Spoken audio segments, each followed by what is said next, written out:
भारतीय गुरु दर्पण में राजेश गुरु का नमस्कार। शिक्षक साथियों, आजकल आप प्रोन्नति के संबंध में बहुत सारी बातें बहुत स्रोतों से सुन रहे होंगे कि विशिष्ट शिक्षकों को जो विशिष्ट शिक्षक से अध्यापक शिक्षक हो गए उनकी प्रोन्नति होने जा रही है। जिनकी पूर्व नियोजन इकाई में जो सेवा थी उसको गणना करते हुए उसको जोड़ते हुए प्रोन्नति उनको मिलने की संभावनाएं व्यक्त की जा रही है। बहुत कई माध्यम से ऐसी जानकारी आपको भी मिल रही होगी और उस पर अपना अपना विचार भी व्यक्त किया जा रहा है। सबसे महत्वपूर्ण बात यह है कि वैसे शिक्षक जो नियोजन इकाई में थे और वे परीक्षा दे करके चाहे वो अध्यापक शिक्षक बन गए या विशिष्ट शिक्षक बन गए तो उनको किसी भी तरह का कोई भी लाभ उनके नियमावली के तहत यानी अध्यापक शिक्षक नियमावली के तहत या विशिष्ट शिक्षक नियमावली जो लाई गई है उसके तहत जो मिलने जा रहा है या जो मिलने की संभावना है उसका हमको तुलनात्मक अध्ययन 2012 और 2020 के नियमावली से करनी चाहिए कि उससे हमको क्या मिल रहा है और क्या नहीं मिल रहा है, यानी उसमें क्या था और इसमें क्या था। सिर्फ ये मिलने जा रहा है हम चर्चा करेंगे तो शायद हम सही चीज़ों को समझ नहीं पाएंगे। तो जहाँ तक 2020 नियमावली का हमें ध्यान है, आप सभी शिक्षक हैं, इसको आप भी अच्छे से देख लीजिएगा।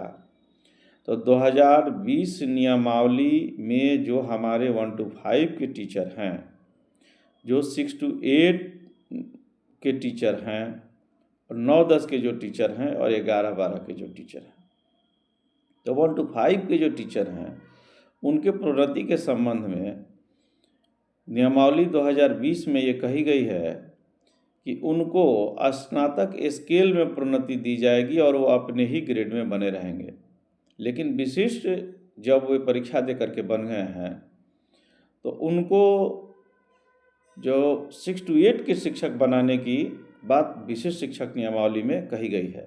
तो ये दोनों, उसमें क्या था और इसमें क्या था। अब आइए 6 to 8 के टीचर, 6 to 8 के शिक्षक के संबंध में 2020 नियमावली में ये बात कही गई है कि इनको 6 to 8 के शिक्षक के बाद प्रधानाध्यापक में प्रोन्नति दी जाएगी, जबकि विशिष्ट शिक्षक नियमावली में ये बात आ रही है कि उनका 8 वर्ष बाद वरीय विशिष्ट, यानी एक तरह का उसको वित्तीय उन्नयन ही मानिए, उसको पूर्णतः प्रमोशन कहा जा सकता है कि नहीं, हम नहीं इसको, आप भी इस पर विचार कर सकते हैं। तो ये दिया जाएगा। अब आइए 9-10 के जो शिक्षक हैं, तो 9-10 के शिक्षक के विषय में 2020 नियमावली में 11-12 के जो शिक्षक की बात कही गई है कि नहीं, थोड़ा पढ़े हुए हमको ज़्यादा दिन हो गया, थोड़ा धुंधला हो रहा है। लेकिन हमारे 9-10 के भी जो शिक्षक हैं वे विशिष्ट या अध्यापक शिक्षक बनने के बाद 11-12 के शिक्षक उनकी प्रोन्नति होकर के वो बन रहे हैं। लेकिन 11-12 के जो शिक्षक हैं वे जो है वो भी हमारे ही तरफ 11-12 के वरीय शिक्षक बन रहे हैं। प्रधानाध्यापक उनका या प्राचार्य का कहीं कोई उल्लेख नहीं मिलता है। तो 6 से 8 और क्लास 11 और 12, ये दो ऐसे शिक्षक हैं जो 2020 के नियमावली का तुलनात्मक अध्ययन अपना विशिष्ट शिक्षक नियमावली से कर रहे हैं। तो हमें लगता है कि इन दोनों में कौन बेहतर होगा,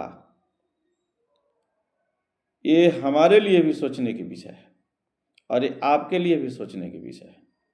और इस पर हम सभी सोच सकते हैं, विचार सकते हैं और अपना निष्कर्ष निकाल सकते हैं। तो मेरा मुख्य उद्देश्य था कि कोई भी चीज़ आपको मिल रहा है विशिष्ट और अध्यापक बनने के बाद, तो आपको या किसी भी शिक्षक को वो जहाँ थे वहाँ से उनको यहाँ क्या मिल रहा है, प्रोन्नति के संबंध में मैं अभी बात कर रहा हूँ। वेतन और आपका क्या पैसा बढ़ा क्या घटा, मैं उस संबंध में बात नहीं कर रहा हूँ। तो आप वहाँ से यानी 2020 नियमावली से तुलनात्मक अध्ययन कीजिए, तब आप, मुझे जो लगता है कि आप सही निष्कर्ष पर पहुँचेंगे। तो सभी शिक्षक साथियों को, सभी शिक्षकों को नमस्कार। जय हिंद, जय भारत।